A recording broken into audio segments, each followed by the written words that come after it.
சோதரம் சோதரம் சோதரம். நேசிக்கிற நல்ல பிதாவே, இந்த ஆசீர்வதிக்கப்பட்டதான அற்புதமான வேலைக்காக ஜெபிக்கிறோம். ஆண்டவரே சோதரம், காலைதோறும் உடைய கிருபை புதிதாக இருக்கிறது. இந்த புதிய கிருபையை தந்து கர்த்தர் இந்த பகற்காலங்களே எங்களை ஆசீர்வதிப்பீராக. இந்த நாளிலே தேவ சமூகத்திலே வந்திருக்கிற ஒவ்வொரு கர்த்தருடைய பிள்ளைகளையும் விபரீதமாக ஆசீர்வதிக்கும்படியாக நாங்கள் ஜெபிக்கிறோம். ஆண்டவரே, இந்த நாளில் பாடலான புதிய ஆராதனை எல்லாத்தையும் ஆசீர்வதியும். கர்த்தர் பெரிய காரியங்களை செய்யும், ஆச்சரியமான காரியங்களை செய்யும். இயேசுவின் நாமத்தில் பிதாவே, ஆமென். ஸ்தோத்திரம். பாடல் ஆராதனை அவர்கள் நடத்துவார்கள். Price the Lord. ஸ்தோத்திரம் ஸ்தோத்திரம்.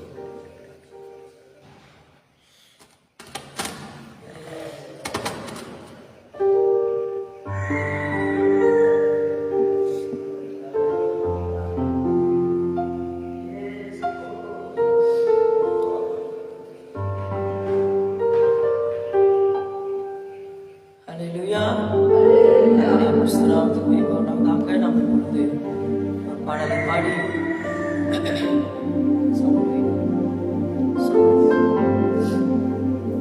கர்த்தருடைய நாமத்தை மேம்படுத்துவோம். வேதத்திலே ஒரு வசனம் சொல்லுகிறது, உம்மை உறுதியாய் பற்றி கொண்ட மனதை உடையவன் உண்மையே நம்பியிருக்கிறபடியினால் அதை பூரண சமாதானத்துடன் காத்துக் கொள்கிறீர். ஆண்டவரை யாரெல்லாம் நாம் உறுதியாய் பற்றி கொள்ள இந்த மனது நமக்கு வருகிறதோ அவர்களை கர்த்தர் ஒருபோதும் கைவிடவே மாட்டார். அவருடைய சமாதானத்தினாலே நம்மை காத்துக் கொள்கிற தேவனாய் இருக்கிறார். அதனால இப்பொழுது கூட உம்மை நம்பி உந்தன் பாதம் உறுதியாய் பற்றி கொண்டோம், இது ஒருபோதும் கைவிட மாட்டீர் என்கிற பாடலை பாடி நம் கர்த்தருடைய நாமத்தை மேம்படுத்துவோம்.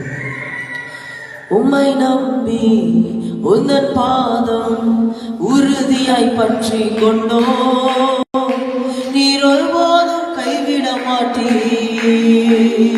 உம்மை நம்பி உந்தன் பாதம் உறுதியாய் பற்றி கொண்டோம், நீர் ஒருபோதும் கைவிட மாட்டீர்.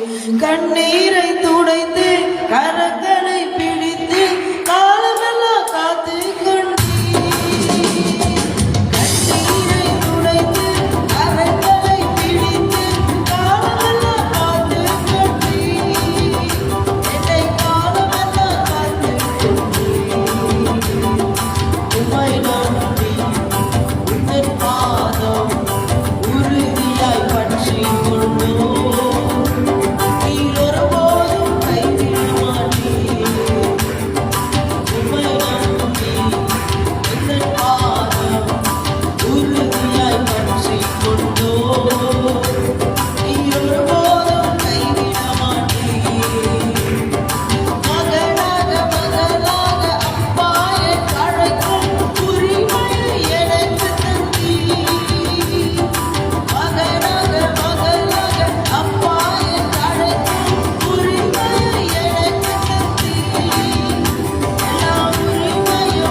சூழ்ந்து போவதில்லை.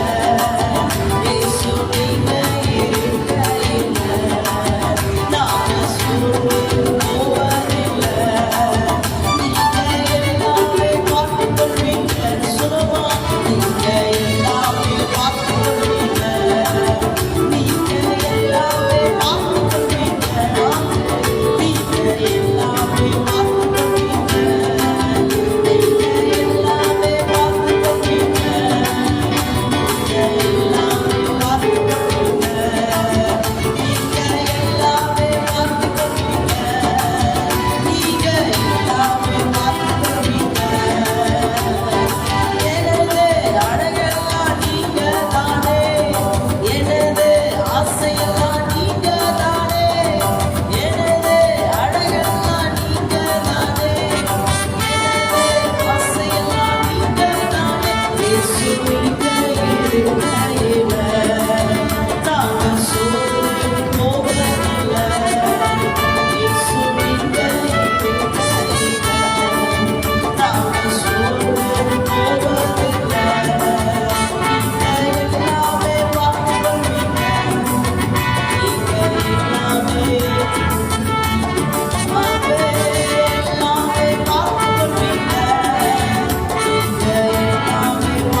ஹalleluya. நீ நல்லவர் நல்லவர் நல்லவர். கிருபை நிறைந்தவரே உமக்கு ஸ்தோத்திரம். கிருபை உள்ளவரே உமக்கு ஸ்தோத்திரம். நன்றி செலுத்துகிறோம் அப்பா. ஆண்டவரே, இந்த நாள் முழுவதிலும் தேவ சுத்தம் தேவ மகிமைகளிலே வெளிப்படுத்தும். நாங்கள் கேட்க போகிற வார்த்தைகளுக்கு ஆசீர்வாதமாக்கி தாரும். வார்த்தை கொண்டு எங்களோடு இடைப்படும். இயேசுவின் நாமத்தில் பிதாவே, ஆமென்.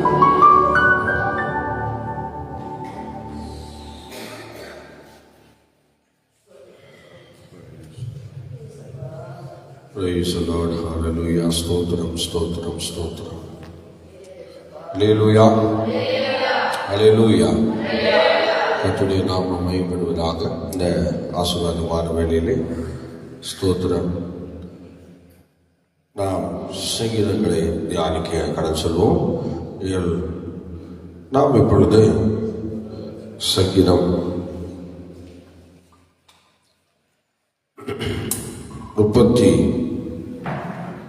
24 முதல் 25 முதல் 32 வரை வசனங்களை படிப்போம். வார்த்தையால் பலப்படுதல், வார்த்தையால் பலப்படுதல் என்கிற ஸ்தோத்திரம். வாசிங்கள் பார்க்கலாம். சங்கீதம்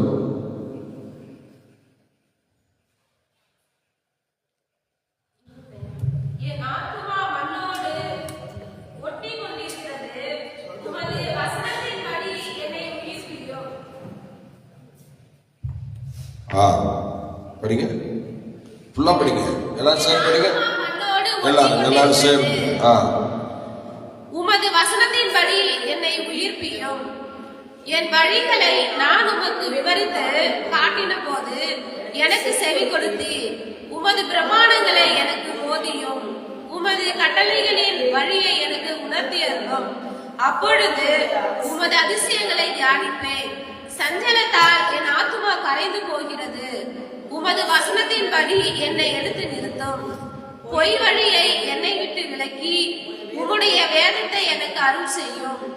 மெய் வழியை நான் தெரிந்து கொண்டு உம்முடைய நியாயங்களை எனக்கு முன்பாக நிறுத்தினேன்.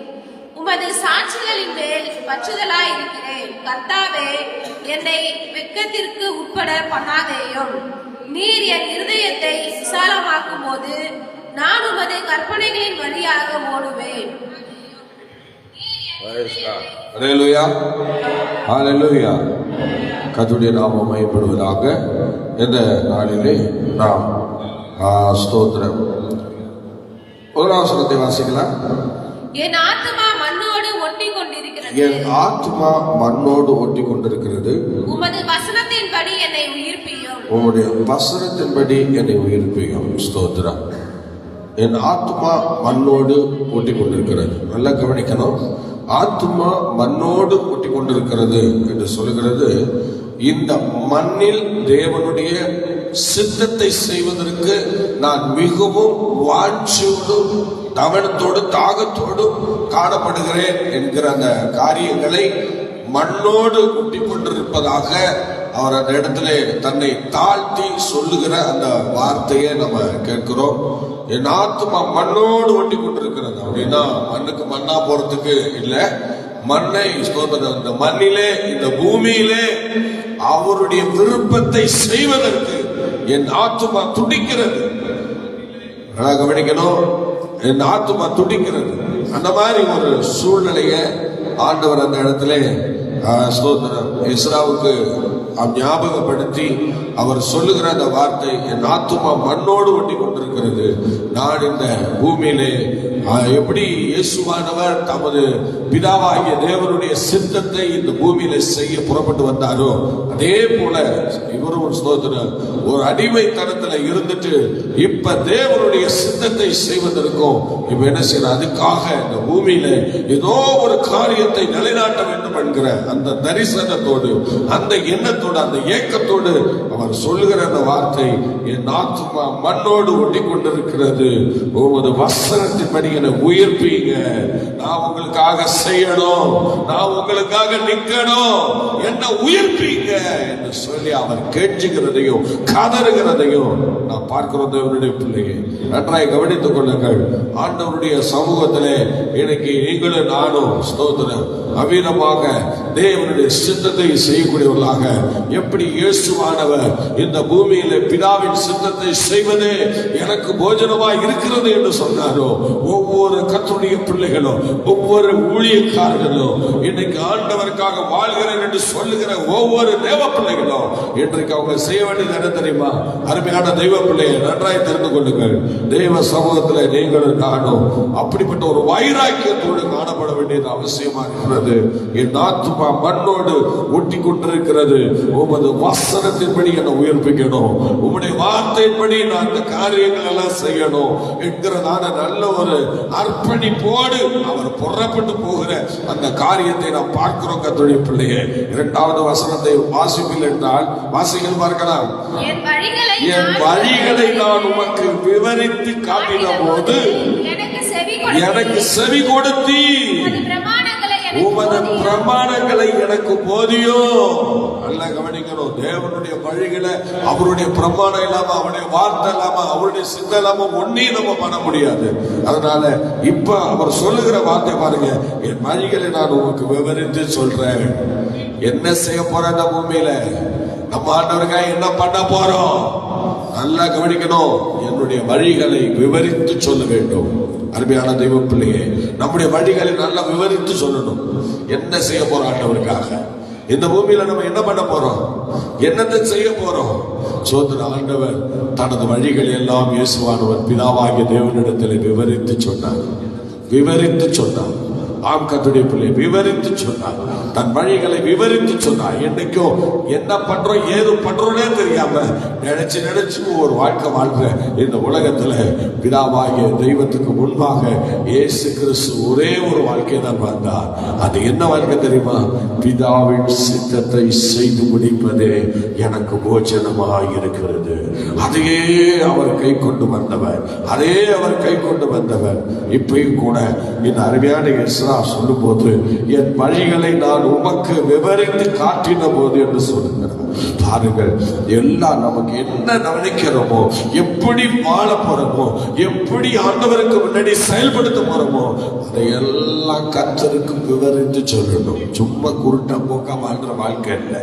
கர்த்தர்கிட்ட வந்துட்டோம்னா நம்ம வழிகளை முதலாவது கர்த்தருக்கு தெரிவிக்கணும். ஆண்டவரே, நான் இப்படியாக்கும் வந்திருக்கேன், ஆண்டவரே என் சூழ்நிலை இப்படியாக்கும், அதனால நீங்க தான் என்னுடைய வழிகளை இப்ப சரியான நிலைமையில நீங்க நடத்தணும்னு சொல்லி வழிகளை விவரித்து முதலாவது அவர்கிட்ட சொல்லும் போதுதான் அடுத்தது ஆண்டவர் ஏதாவது ஒரு காரியத்தை செய்வார். அடுத்து சொல்றாரு பாருங்க, அதனால நான் என் வழிகளை உமக்கு விவரித்து காட்டின போது எனக்கு என்ன செய்றீங்க, செவி கொடுத்தேன். அல்லேலூயா, அல்லேலூயா.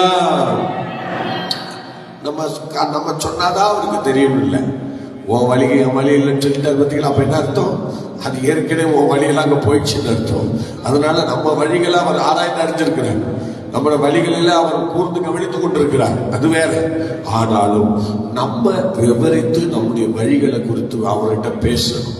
நான் இப்படி செய்யணும்னு நினைக்கிறேன், நான் இப்படி வாழணும்னு நினைக்கிறேன், நான் என்ன செய்ய சித்தமாக இருக்கிறேன், எனக்கு கிருபை தாங்க என்று சொல்லி உன் வழிகளை முதல்ல விவரித்து சொன்னேன். எதுக்காக வாழ்றோம், எதுக்காக ஜீவிச்சுக்கிட்டு இருக்கோம், எதுக்காக இந்த பூமியில நம்ம விதமா காணப்படுகிறோம்னு சொல்லி நான் சொல்லணும். ஆண்டவரோட பேசணும். பார்த்துக்க, சும்மா இருக்கக்கூடாது, ஊமை மாதிரிலாம் இருக்கக்கூடாது, ஏதோ ஒரு காரியம் சொல்லிட்டு இருக்கக்கூடாது. புதுசா இல்லை, நம்ம இந்த நாள் ஆச்சு தேவ சமூகத்தில் வந்து ஆண்டவருக்கு இப்போ ஒரு வாசலை நல்லா திறந்து கொடுத்துட்டாரு. அதனால அந்த வாசல்ல பிரவேசிச்சிருக்கிறோம். அதனால கண்டிப்பா நம்ம என்ன செய்யலாம், கர்த்தருடைய சமூகத்துல நம்ம காணப்பட வேண்டியது நமக்கு ரொம்ப அவசியமா இருக்கிறது.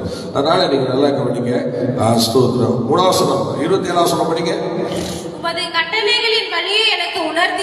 நல்லா கவனிங்க. அவர் அந்த வழி என்று சொல்லிட்டு திரும்ப சொல்றாரு, அது வேற எந்த வழி இல்லை, உங்களுடைய கட்டளைகளை நான் எப்படி கை கொள்ளணும், நான் எப்படி நடக்கணும் என்று சொல்லி அந்த மாதிரி காரியங்களை அவருடைய ஆவிக்குரிய சில அனுபவங்களை குறித்து நமக்கு ஒரு சரியான ஒரு சிந்தை நமக்குள்ள இருக்க வேண்டும்.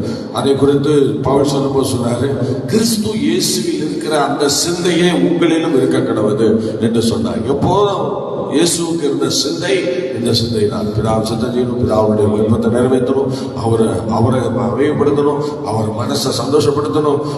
பாத்தீங்களா, அப்படியே அவர் என்ன ஏக்கம் விருப்பம் எல்லாம் அப்படியே போயிடுச்சு பாருங்க, அப்படியே போயிடுச்சு.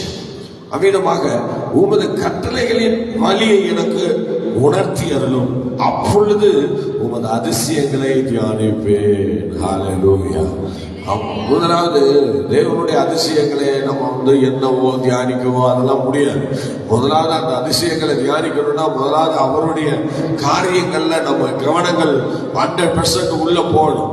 அப்படி போனாதான் நம்ம அதிசயங்களை எல்லாம் தியானிக்க முடியும். பரவாயில்ல, ஆண்டவர் இப்படிப்பட்ட அதிசயங்களை செய்தாங்க. ஏன்னா இஸ்ரவேல் ஜனங்களுக்கு அந்த எண்ணம் இல்லை, அந்த காரியம் இல்லை. அதனாலதான் அவங்க ஆண்டவருடைய அதிசயத்தை மறந்தார்கள். பாத்தீங்களா, ஆண்டவருடைய அதிசயத்தையும் அற்புதத்தையும் என்ன செஞ்சுட்டாங்க, சீக்கிரமா மறந்துட்டாங்களாம். வனாந்தரத்துல சீக்கிரமா மறந்துட்டாங்க. அதான் இந்த ஜனங்களுடைய சுபாவம்.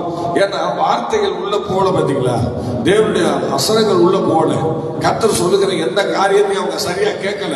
அதனால இப்ப அது உள்ள போகாதனால, வார்த்தைகள் உள்ள போகாதனால வசனத்தை சரியா கேட்க முடியல.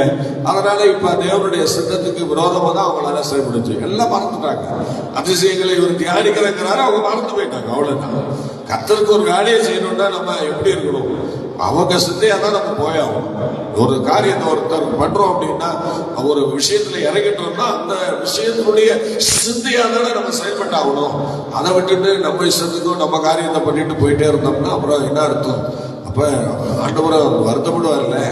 அதான் இந்த நேரத்துல இஸ்ரா அதெல்லாம் உணர்ந்தவரா ரொம்ப தீவிரமா பாருங்க, உமது கட்டளைகளின் வழியை எனக்கு உணர்த்தி அருளும், அப்பொழுது உமது அதிசயங்களை நான் என்ன செய்வேன், விவரிப்பேன், தியானிப்பேன்னு சொல்றேன். யோசிச்சு பாருங்க, ஆண்டவருடைய அதிசயத்தை தியானிக்கிறதுக்கெல்லாம் நமக்கு ஒரு கிருபை வேணும். ஸ்தோத்திரம். அது இஸ்ரவேல் ஜனங்களுக்கு இல்லை.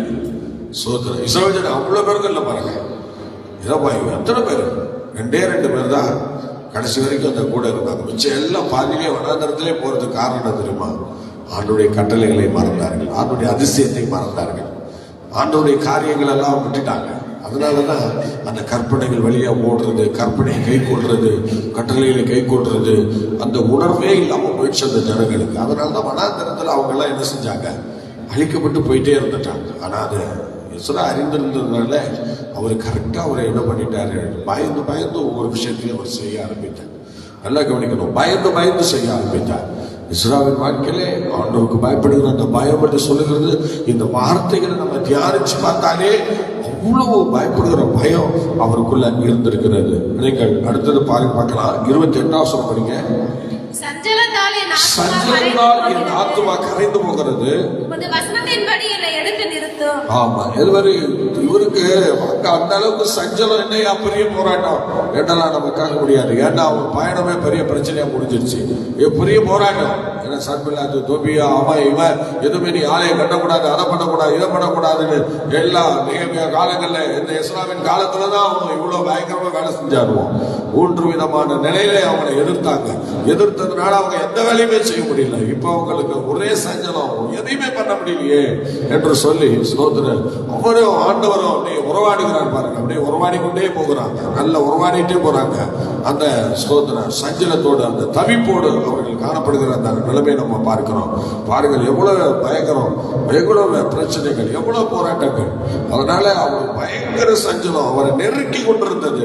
அவர் ரொம்ப பாதிக்கப்பட்டிருந்தார். அதனால சோர்ந்து போயின அந்த சூழ்நிலையில அவர் சொல்கிற காரியம், என்னை எடுத்து நிறுத்தோம். எப்படி உமது வசனத்தின்படி என்னை எடுத்து நிறுத்தாண்டவர். ஏன்னா தேவ வசனத்தை சார்ந்து போனா கண்டிப்பா நமக்கு ஜெயம் கிடைக்குங்கிறத அந்த அவங்க வாழ்க்கையில அவங்க அறிஞ்சிருந்தாங்க. அதனால தேவ வசனத்தை கேட்டு அதன்படி செய்யக்கூடிய நிலையில தேவன் அவர்களை என்ன செய்தார், பலப்படுத்தினார், உற்சாகப்படுத்தினார். அதனால வசனத்தின்படி என்னை நிறுத்தும் என்று சொல்லுகிறார். அவனுடைய காரியத்தை யார் செஞ்சாலும் சரிங்க, வசனத்தின்படி நம்முடைய ஜீவியம் காணப்படணும். வசனத்தின்படி நம்ம வாழ்றவங்களா இருக்கணும், வசனத்தின்படி நம்ம ஜீவிக்கிறவங்களா இருக்கணும். வசனத்தின்படி ஒரு சூழ்நிலை இருந்தாதான் நம்ம ஆண்டவர்களை எதையும் திருப்தியா செய்ய முடியுங்க. வசனத்துக்காக நிக்கணும். எந்த ஒரு விஷயத்தை பண்ணாலும் வசனத்துக்காக, ஆண்டுடைய வார்த்தைக்காக, ஆண்டுடைய வார்த்தைப்படி நான் செய்கிறேன் என்று சொல்லணும். ஏன்னா பரிசுத்தவான்கள் முற்பிலாக்கள் எல்லாம் உங்களுடைய வசனத்தின் வசனத்தின்படி இதை செய்த, உடைய வார்த்தையின்படி இதை செய்த என்று சொல்லுகிறார்கள். மோசே பாருங்க, தேவன் கட்டளையிட்டபடி எல்லாம் அவர் ஆசீர்வாத கூடாரத்தை கட்டி முடித்தார். நோவாவை பாருங்க, அவர் வேலையெல்லாம் முடிக்கும் போது சொல்றாரு, தேவன் கட்டளையிட்டபடியே நோவா செய்து முடித்தார் என்று சொல்லி இருக்கிறார். அதே போல ஒவ்வொரு பரிசுத்தவான்களையும் பார்க்கும்போது தேவன் கட்டளையிட்டபடி எல்லாம் செய்து முடித்தார், தேவன் சொன்னபடி எல்லாம் செய்து முடித்தார். எவ்வளவு ஆச்சரியம் பாருங்க. இப்படி அவங்க எல்லாம் வசனத்தின்படி வாழ்ந்தவர்கள். அதனால இன்னைக்கு நீங்களும் நானும் தேவ வார்த்தையின்படி, தேவ வசனத்தின்படி வாழ்வதற்கு நம்ம சரியா ஒரு தகுதி உள்ளவங்களாக நம்ம ஆண்டவர் சமூகத்தில் நிலைநிறுத்தி காட்டணும். ஆனா எந்த ஒரு காரியத்தை சொன்னாலும் இந்த 119 சங்கீதத்தில் மேக்சிமம் அவர் வசனத்துக்கும் வேதத்துக்கும் நல்ல கட்டளைகளுக்கும் பிரமாணங்களுக்கும் ஒரு முக்கியத்துவத்தை கொடுத்துதான் அவர் வாழ்ந்து வந்திருக்கிறார். எவ்வளவு பெரிய அதிசயம் பாருங்கள், எவ்வளவு பெரிய அதிசயம். நீங்கள் அடுத்த வசனம் படிக்க பார்க்கலாம். பொய் வழியை என்னை விட்டு விலக்கி உம்முடைய வேதத்தை எனக்கு அருள் செய்யும். உங்களுடைய வேதத்தை எனக்கு அருளி செய்யும். ஏன்னா அங்க நிறைய வழிகள்லாம் தாறுமாறா இருக்கு. அநேகருடைய வழிகளை நினைச்சாலே வேதனைக்குரியதா இருக்கிறது. அதனால ஆண்டவரே, அப்படி இந்த பொய் வழியெல்லாம் எனக்கு தேவையில்லை என்று சொல்லி பொய் வழியை வெறுக்கிறார். பொய்யான வழியில் நடந்து வருகிற மனிதர்கள் அவர் பார்க்கிறார். பொய்யான வழியில செயல்படுகிறதை பார்க்கிறார். பொய்யே தெய்வம் என்று சொல்லி சிலர் வாழ்ந்து கொண்டிருக்கிற அந்த காலங்களை பார்க்கிறார். அதனால அவர் சொல்லிட்டாரு, அந்த பொய் வழிகள் எனக்கு தேவையில்லை. எனக்கு முன்னாடி நிக்கிறவங்களாம் பொய் வழியில போயிட்டு இருக்கான், அந்த பொய் வழி எனக்கு தேவையில்லை. நான் அப்படி இல்லை, நான் அப்படி வேதத்தை என்ன செய்யணும், எனக்கு நீ அருளி செய்யணும்னு சொல்லி நான் அப்படி வேத வசனத்தின்படி தான் வளரணும். என் பிள்ளைங்க வேத வசனத்தின்படி தான் வளரணும். என் குடும்பம் வேத வசனத்தின்படி தான் வளரணும். நான் வேத வசனத்தின்படி தான் வளரணும் என்கிற அந்த அறிவு, அந்த சூழ்நிலை உங்களை ஒவ்வொரு மத்தியிலும் காணப்பட வேண்டும். எதை செய்தாலும் நான் வேத வசனத்தின்படியே நான் வளரணும், வேத வசனத்தின்படியே நான் இது செய்யணும், வேத வசனத்தின்படியே நான் உபாசிக்கணும், வேத வசனத்தின்படியே நான் ஆலயத்திற்கு போகணும், வேத வசனத்தின்படியே ஊழியம் பண்ணணும், வேத வசனத்தின்படியே ஆண்டவருக்கு எந்த காரியத்தில் நான் ஈடுபடணும் என்கிற அப்படிப்பட்ட ஒரு சூழ்நிலை ஒவ்வொருடைய வாழ்க்கையிலேயும் நமக்கு தேவை. கர்த்தருடைய பிள்ளை, ஹல்லேலூயா சொல்லுங்க. என்ன செய்யணும்? ஒவ்வொருத்தரும் நினைக்கணும், வேத வசனத்தின்படி நாம் என்ன செய்யணும், செயல்படக்கூடியவங்களாய் காணப்பட வேண்டும். ஹல்லேலூயா ஹல்லேலூயா. ஏன்னா அப்படி அருமையான எஸ்ரா என்று சொல்லுகிற அவருடைய வாழ்க்கையில வேத வசனம் தான் அவருக்கு வெளிச்சமாக காணப்பட்டது, அதுதான் அவருக்கு பாதையாக காணப்பட்டது, அதுதான் அவருடைய சூழ்நிலையில முக்கியமான ஒரு விஷயமாக அவர் வாழ்க்கையில காணப்பட்டிருக்கிறது. நீங்கள் அடுத்த வசனம் படிக்க பார்க்க 30 வசனம் படிங்க. மெய் வழியை நான் தெரிந்து கொண்டு, மெய் வழியை தெரிந்து கொண்டு உம்முடைய நியாயங்களை எனக்கு முன்பாக நிறுத்தினேன். ஸ்தோத்திரம். இது எல்லாருடைய வாழ்க்கையிலையும் நம்மெல்லாம் கை கொண்டு வர வேண்டிய ஒரு விஷயங்கள் பாருங்க. ஸ்தோத்திரம். மெய் வழியை நான் தேர்ந்தெடுத்துட்டேன், ஆனா நியாயங்களை தான் நான் எனக்கு முன்னாடி நிறுத்துவேன் என்று சொன்னார். அந்த மெய் வழி, மெய் தேவனாகிய உண்மை என்று சொல்கிறோம். மெய் தேவனாகிய கர்த்தரை அவர் அறிஞ்சிட்டார். அதனால அந்த மெய் தேவனாகிய வழியை தெரிந்து கொண்டு அந்த வழியிலே இவர் நடந்து போறதுனால அவரை ஆண்டவர் சிறப்பாக நடத்தி வந்தார். பார்த்தீங்களா, சிறப்பாக நடத்தி வந்தார். ஹல்லேலூயா. சத்தமா சொல்லாமா? நல்ல வழியில் நடத்தி வந்தார். மெய் வழியில, அருமையான வழியில, நேர்மையான வழியில அவரை ஆண்டவர் நடத்துகிற அந்த அனுபவத்தை பார்க்கிறோம். கர்த்தருடைய பிள்ளைகள், ஒவ்வொரு பரிசுத்தவான்களும் அப்படித்தான் நடக்க வேண்டிய சூழ்நிலை இருக்கிறது. ஆனால் அந்த நாட்களிலே எஸ்ரா வார்த்தைகளை பதிவிடும் போது அவர் அமிதமாக தான் அவரை ஸ்தோத்திரம் வாழ்ந்திருக்கிறார். அவருடைய வாழ்க்கையே ஒரு வித்தியாசமான வாழ்க்கை, வேதத்துக்கு முக்கியத்துவம் நிறைந்த சோதனை, ஒரு அற்புதமான ஒரு சூழ்நிலையை அவர் உருவாக்கி ஆண்டவருக்கு கொடுத்தவர். அதனால அன்னைக்கு பாருங்க, மெய் வழியை நான் தெரிந்து கொண்டேன் என்று சொல்கிறார். அவர் போற வழி மெய் வழி என்று எல்லாருக்கும் தெரிந்த ஒரு காரியம். மெய் வழி என்று சொன்னால் அந்த அப்படிப்பட்ட ஒரு நல்ல வழியை தேவன் அவனுக்கு வாழ்க்கையிலே கொடுத்தார். இன்னைக்கு அநேக தேவனுடைய பிள்ளைகள் நம்முடைய குடும்பங்களிலே, நம்முடைய சொந்தங்களிலே, நம்முடைய பந்தங்களிலே இருந்தாலும் பாருங்கள், நம்மை ஒரு மெய் வழிக்கு நேராக ஆண்டவர் கொண்டு வந்து சிறப்பாக நம்மை நடத்தி கொண்டிருக்கிற அந்த நிகழ்ச்சி நினைக்கும் போது அது நமக்கு எவ்வளவு பெரிய சந்தோஷம் கொடுக்குது. பார்த்தீங்களா, எவ்வளவு பெரிய சந்தோஷம் கொடுக்குது. அநேகர் மெய் வழியில் இல்லை, தாங்கள் எதுக்காக வாழ்றோம் தெரியாமலே வாழ்ந்துட்டு இருக்காங்க. தேவனுடைய ராஜ்யத்தை குறித்து அது அறிவில்லை. நரகத்தை குறித்து ஒரு அறிவு இல்லை. இப்ப நம்ம வாழ்கிறோமே, இனி அடுத்து என்ன செய்ய போறோம், எப்படி வாழ போறோம் என்கிற அந்த சூழ்நிலையெல்லாம் கிடையாது. ஏதோ ஒரு பெயருக்காக வாழ்ந்து கொண்டிருக்கிறார், ஒரு பெயருக்காக வாழ்ந்து கொண்டிருக்கிறார்கள். அதனால ஒரு மெய் வழி என்று சொல்ல முடியாது. ஏதோ ஒரு வழியில போறோம். கேட்டா எங்க முன்னோர்கள் போனாங்க, நானும் போறோம், அவ்வளவுதான். அப்படிதான் போயிட்டு இருக்காங்க. ஆனா இங்கே வேதத்தை பின்பற்றுகிறவர்கள் யாரும் அப்படிப்பட்ட நிலைமையிலே அவர்கள் போகவில்லை. அவர்கள் பாருங்கள், அவர் அவ்வளவு மகிமையாக செயல்படுத்தப்பட்டு காணப்படுகிறார்கள். ஸ்தோத்திரம். நீங்க எப்பதோட படிங்க, உமது சாட்சிகள் மேல் பற்றுதலாய் இருக்கிறேன் கர்த்தாவே, என்னை வெட்கத்திற்கு உட்பட பண்ணாதேயும். ஆமென். அல்லேலூயா, அல்லேலூயா. உமது சாட்சிகள் மேல் பற்றுதலாய் இருக்கிறேன். உலகத்துல 1000 விஷயங்களை நம்ம கேட்கலாம். ஆனால் எஸ்ரா சொல்லும் போது என்ன சொல்றாங்கன்னா, உங்க சாட்சிகள் மேல நான் எப்படி இருக்கிறேன், எப்படி இருக்கிறேன்? பற்றுதல். பற்றுதல் என்று சொன்னால் சாதாரண பற்றுதல் இல்லை, பிடிச்சாலும் முத்துப்பு பிடியா பிடிக்கணும்னு சொல்லுவாங்கல்ல, அந்த மாதிரி உள்ள ஒரு பிடி. என்ன வந்தாலும் சரி. ஆமா, முன்ன வச்ச கால பின்ன வைக்கிறது இல்லை. ஒரு நல்ல தீர்மானம். ஸ்தோத்திரம். பாத்தீங்களா, நல்ல தீர்மானம். ஸ்தோத்திரம். ஆமா, 16 வருஷம் வெயிட் பண்ணாலும் ஆலயத்தை கட்டாம விட மாட்டோம், அவ்வளவுதான். அவங்க தீர்மானத்தை பாருங்க. எத்தனை வருஷம் நீ பிசாசு தடை பண்ணாலும் சரி, ஆனா நாங்க என்ன பண்ண மாட்டோம், சோர்ந்தே போக மாட்டோம். அத அவரு மனசுல வச்சுதான் சொல்றாரு பாருங்க, உமது சாட்சிகள் மேல் நான் பற்றுதலாக இருக்கிறேன் கர்த்தாவே, என்னை வெட்கத்திற்கு உட்பட பண்ணாதையும். அவருக்கு என்னன்னா, அவருக்கும் ஒரு நல்லா கவனிங்க, ஒரு பக்கம் தேவன் வேலை செய்யறார், ஆனா இன்னொரு பக்கம் அவர் வேலை செய்யறார். நல்லா கவனிக்கணும். எஸ்ரா இன்னொரு பக்கம் வேலை செய்யறார். அவரு என்னன்னா, அவர் முழு நம்பிக்கை, கர்த்தர் ஏதோ செய்வார், அவ்வளவுதான். ஏதோ ஒரு காரியத்தை நமக்கு வெளிப்படுத்துவார், அவரால் ஒரு காரியம் நடக்கும் என்கிற அந்த ஒரு சூழ்நிலையை அவர் காண்பிக்கிறார்.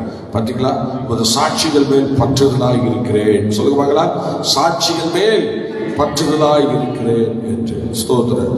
உமது சாட்சிகள் மேல் பற்றுதலாய் இருக்கிறேன் கர்த்தாவே, என்னை வெட்கத்திற்கு உட்பட பண்ணாதையும். சொல்லுங்க பார்க்கலாம், வெட்கத்துக்கு உட்பட பண்ணாதையும். அல்லேலூயா. எதுக்கு உட்பட பண்ணாதீங்க? வெட்கத்துக்கு உட்பட பண்ணாதீங்க. ஸ்தோத்திரம் என்று சொன்னார். அப்படின்னா நான் எடுத்த காரியத்தை நான் முடிக்கணும், அதற்கு என்ன நீங்க என்ன செய்யணும், ஆசீர்வதிக்கணும்னு சொல்லி அந்த ஒரு சூழ்நிலையில எந்த ஒரு விஷயமானாலும் சீக்கிரமா நம்ம தோற்று போக கூடாது. எடுத்துட்டோம்னா அதை வைராக்கியமா நடத்தி முடிக்கணும். அதான் எஸ்ராவுடைய காரியம். எஸ்ரா அப்படிதான் பண்ணியிருக்கிறார். அவர் எடுத்த காரியத்துல நல்ல அருமையா நின்றுருக்கிறார். வைராக்கியமா நின்றுருக்கிறார். அதற்கு ஈடாக தான் அந்த வசனங்களை, வார்த்தைகளை ஆண்டவர்கிட்ட போட்டுட்டே இருக்கிறார். ஏதாவது வார்த்தையை சொல்லிட்டே இருக்கிறார். பார்த்தீங்களா, ஆண்டவரே நீ இப்படி செய்யுங்க, அப்படி செய்யுங்க, அப்படி பண்ணுங்க, ஏதாவது ஒன்று சொல்லிட்டே இருக்கிறார். இப்ப இந்த வாக்கியங்கள் என்ன சொல்றாரு, உமது சாட்சிகள் தான் நான் பற்றுதான் இருக்கிறேன் ஆண்டவரே கர்த்தாவே, என்னை வெட்கத்துக்கு கூட பண்ணிடாதையும். அதனால நான் உங்களை சார்ந்திருக்கேன். நான் தனிமையா எதுவும் பண்ணல, என் இஷ்டத்துக்கு நான் எதுவும் பண்ணல. உங்க தீர்க்க தரிசனங்கள் சொன்ன காரியங்களை தான் இப்ப நான் என்ன செய்யறேன், போயிட்டு இருக்கேன். என்னை வெட்கத்துக்கு உட்பட பண்ணாதீங்க, என்னை வெட்கத்துக்கு உட்பட பண்ணாதீங்க என்று சொல்லி அப்படிப்பட்ட ஒரு சூழ்நிலையில இந்த வசனங்களை கொண்டு அவர் கடந்து செல்கிறத நம்ம பார்க்கிறோம். ஆனா எஸ்ரா தானா தனியா கடந்து செல்லல, கர்த்தருடைய தயவோடு, அவருடைய தயவுள்ள கரத்தோடு அவர் கடந்து செல்கிற ஒரு அனுபவத்தை பார்க்கிறோம். நாம் இந்த பூமியில எதை செஞ்சாலும் கர்த்தருடைய தயவு, கர்த்தருடைய கரம் நம்ம கூட இருக்குதா என்று நம்ம பார்த்து செய்யணும். அப்படி பார்த்து நம்ம செயல்படணும். கர்த்தருடைய பிள்ளைகள் அதை ரொம்ப தியானிக்கணும். நம்ம ஆண்டுடைய கரம் நம்ம கூட இருக்கா, கர்த்தர் நம்ம நடத்திட்டு இருக்கிறாரா, இதெல்லாம் நம்ம நல்லா யோசிக்கணும். அல்லேலூயா, சத்தமா அல்லேலூயா. ஸ்தோத்திரம். கடைசி வசனம் வாசிப்பாங்க, 32. நீர் என் இருதயத்தை விசாலமாக்கும் போது நான் உமது கற்பனைகளின் வழியாக ஓடுவேன். பாத்தீங்களா, ஸ்தோத்திரம். கடைசியா ஒரு இந்த ஸ்தோத்திரம், அந்த எபிரேய சொல், அந்த பார்த்தீங்கன்னா ஒவ்வொரு எபிரேய சொல்லும் அந்தந்த காரியத்திலே அந்தந்த எழுத்தின்படி 4வது சொல்லதா இந்த இடத்துல அந்த சொல்லின்படி இந்த 8 வசனங்களை நியமிச்சிருக்கிறாரு. அந்த எபிரேய சொல் என்று 4வது சொல் என்ன சொல்லு, டாலேத் சொல்லுவதா, டாலேத் என்கிற எபிரேய சொல். அந்த 4வது எழுத்து ஸ்தோத்திரம், ABCD சொல்றோம்ல, அது மாதிரி அதுல 4வது எழுத்து தான் இந்த டாலேத். இந்த டாலேத் என்று சொல்லுகிற இந்த வாக்கியத்துல இந்த 8 வசனங்களை அடக்கி வச்சிருக்கிறாங்க. அதுல தான் இப்ப நம்ம என்ன செஞ்சோம்? நம்ம ஸ்தோத்திரம் படிச்சோம். வார்த்தையினால் பலப்படுதல். சொல்லுவாங்களா? வார்த்தையினால் பலப்படுதல் 8. இப்ப இந்த 8 வசனங்களை நம்ம பார்க்கும்போது ஒரு தேவனுடைய வேதத்தை கொண்டும் தேவனுடைய வசனத்தை கொண்டும் தான் அவர் என்ன செய்கிறார்? இதெல்லாம் நான் செய்கிறேன் என்று கரெக்டா சொல்லுகிறார். அதான் கடைசியில கூட கடைசி வசனத்தில் கூட அவர் என்ன சொன்னார் பாருங்க, நீர் என் இருதயத்தை விசாலமாக்கும் போது நான் உங்கள் கற்பனைகளில் பாத்தீங்களா? அப்பயும் சொல்ல அவர் என்ன சொன்னார் பாத்தீங்களா? நான் கற்பனைகளின் வழியாக நான் ஓடுவேன் என்று சொன்னார் பாருங்க. எவ்வளவு அதிசயம் பாருங்க, எவ்வளவு ஆச்சரியமா சொன்னாரு பாருங்க. நான் உன் கற்பனை வழியா தான் ஓடுவேன். ஆமா, ஆண்டோட வார்த்தையை விட்டுட்டு என்ன செஞ்சா சரி, ஊழியம் பண்ணுறீங்களா, ஜெபம் பண்றீங்களா, கர்த்தருக்கு கொடுக்குறீங்களா, ஒரு நல்ல ஆராதனை பண்றீங்களா, என்ன செஞ்சாலும் சரிங்க. ஆனா நீங்க கர்த்தருடைய வார்த்தையின்படி செய்யணும், கர்த்தருடைய வசனத்தின்படி செய்யணும்.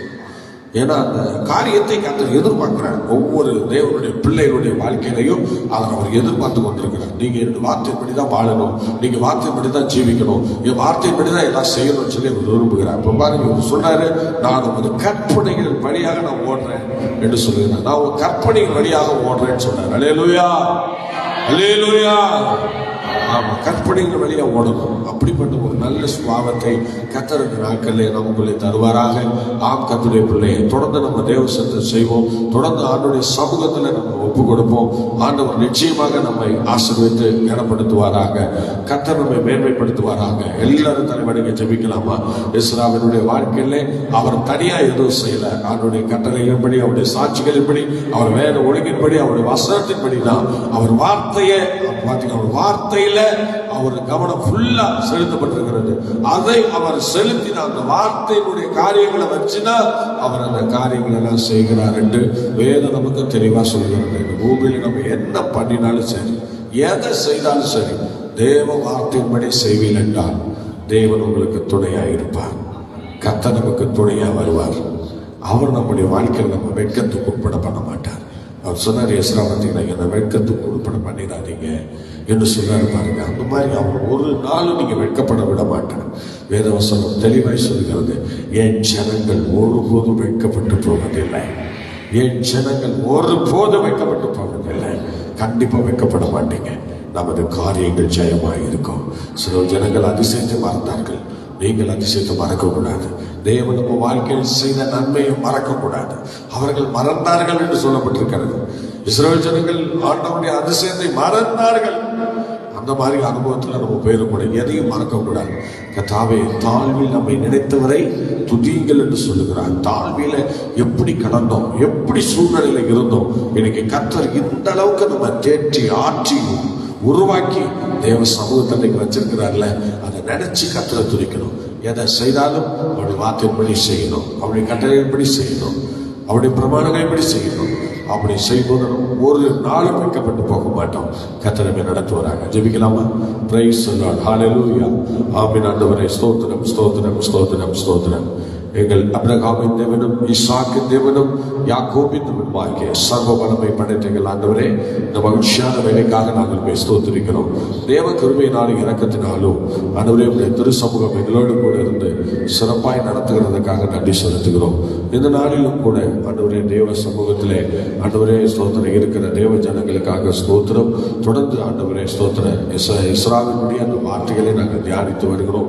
இந்த வசனங்களும் இந்த வார்த்தைகளை எங்கள் வாழ்க்கையில ஆண்டவரே எங்கள் கூடவே இருந்து கிரியை செய்யட்டும்.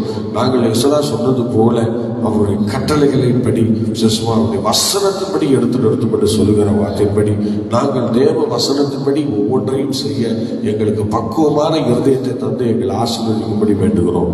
சகல தடை நீக்கப்படும், அதிசயங்களை காணப்படும். கன மகிமை துதி ஸ்தோத்திரங்கள் அத்தனையும் நாங்கள் உங்களுக்கே தருகிறோம். கர்த்தர் தொடர்ந்து பெரிய காரியங்களை செய்யும். ஆண்டவர் அதிசயங்களை காணப்படும். உங்களுடைய வேதத்தில் உள்ள அதிசயங்களை நான் பார்க்கும்படி என் கண்களை திறந்தருளும் என்கிற அந்த வேத வசனத்தின்படி, இந்த இஸ்ராவின் வார்த்தையின்படி ஆண்டவருடைய வசனத்தில் மறைந்திருக்கிற சத்தியங்களை நாங்கள் அறிந்து உங்களுடைய வசனத்தின்படி, உங்களுடைய கட்டளைகளின்படி, உங்களுடைய பிரமாணங்களின்படி, சாட்சிகளின்படி எங்கள் ஜீவியங்களை காத்துக்கொண்டு உமக்காக ஓடுகிற இந்த ஓட்டம் தொடர்ந்து காணப்பட கர்த்தர் எங்களுக்கு உதவி செய்யும். கன மகிமை துதி ஸ்தோத்திரம் எல்லாவற்றையும் நாங்கள் உங்களுக்கே தருகிறோம். மீட்பரை சுமணு தாழ்மொழி கேட்கிறோம் ஜெபங்களும் நல்ல பிதாவே. ஆமென், ஆமென், ஆமென். ஹல்லேலூயா, ஹல்லேலூயா. கர்த்தர் நம்மை ஆசீர்வதிப்பாராக. மீண்டும் நாம் நாளை காலை 5 மணிக்கு சந்திப்போம். கர்த்தர் நம்மை நடத்துவார்.